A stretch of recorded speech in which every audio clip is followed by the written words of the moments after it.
C programming এর Bangla video টিউটোরিয়ালে সবাইকে স্বাগতম। আমি মোহাম্মদ শরীফ চৌধুরী।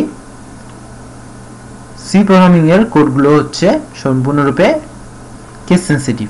কেস সেন্সিটিভ বলতে ছোট তেরে বড় তেরে, এই দুটোর মধ্যে কিন্তু পার্থক্য আছে, যথেষ্ট পার্থক্য রয়েছে। শুধুমাত্র কেস সেন্সিটিভই না, টাইপ সেন্সিটিভও। টাইপ সেন্সিটিভ বলতে ইন্টিজার, ফ্লোট, এই দুটোর মধ্যে যথেষ্ট পার্থক্য রয়েছে। এই জন্য কোনো কাজ করার আগে লক্ষ্য রাখতে হয় যে আমরা এক টাইপের জিনিস নিয়ে ম্যানিপুলেট করা মান আরেক টাইপের মধ্যে নিয়ে আসতেছি কিনা। যদি এইরকম নিয়ে আসা হয় তাহলে কিন্তু সবসময় সঠিক মান পাওয়া যায় না। সাধারণ একটা উদাহরণ দেখি, integer a equal to 3, integer b equal to 2। আমরা যদি এদের ভাগফলটা ফুলের পেতে চাই তাহলে প্রিন্ট করব পার্সেন্টে, মানে ফুলের মানটা আমি চাচ্ছি, যেহেতু ফুলের চাচ্ছি সো a বাই b দিলে এই মানটা আসার কথা 1.5, কিন্তু যদি আমরা রান করি সেক্ষেত্রে দেখাচ্ছে 0.00, মান কিন্তু আসেনি।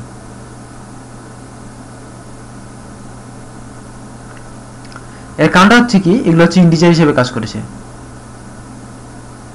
এবং টাইপের বিভিন্নতার কারণে যে গন্ডগোলটা হয়েছে সেটার জন্য আউটপুট ভুল দিচ্ছে। এখানে দেখার কথা উচিত যে এ আর বি যেহেতু ইন্টিজার, এই জন্য এদের কিন্তু ভাগফলটা এরকম গন্ডগোল করে ফ্লোটে আসতেছে না। আমরা যদি এই দুটোকে ফ্লোট করে নিতে পারি, এ যদি ফ্লোট হয়, বি যদি ফ্লোট হয়, তাহলে এর ভাগফলটা ফ্লোট আসবে অফকোর্স। এই কাজটা করার জন্য কাস্টিং ইউজ করা হয়। কাস্টিং এর ক্ষেত্রে কি করতে হয়, এই মান যে মানটা আমরা কাস্ট করব, এটা হচ্ছে সেটা যদি ইন্টিজার মানকে আমি ফ্লোটে কাস্ট করব, তো তার আগে ফ্লোট লিখতে হবে। যে মানটাকে কাস্ট করব তার আগে তার ডাইরেক্ট লিখে দিতে হবে। এই যে লিখার ফলে কি হলো, এ যেটা মান ছিল 3, ফ্লোট এ লিখে দেওয়ার কারণে এর মানটা হয়ে গেল 3.00। বাট সেটা কিন্তু সাময়িকভাবে, সেটা কিন্তু এই লাইনের জন্যই। এ কিন্তু ইন্টিজার টাইপেরই রয়েছে, বাট এখন এর মানটা ফ্লোট হিসেবে কাজ করবে। বি যেটা ছিল 2, সেটা এখন হয়ে যাবে 2.00। এখন যদি আমি প্রোগ্রামটা রান করি, সো 1.5 এক্সাক্ট আনসার।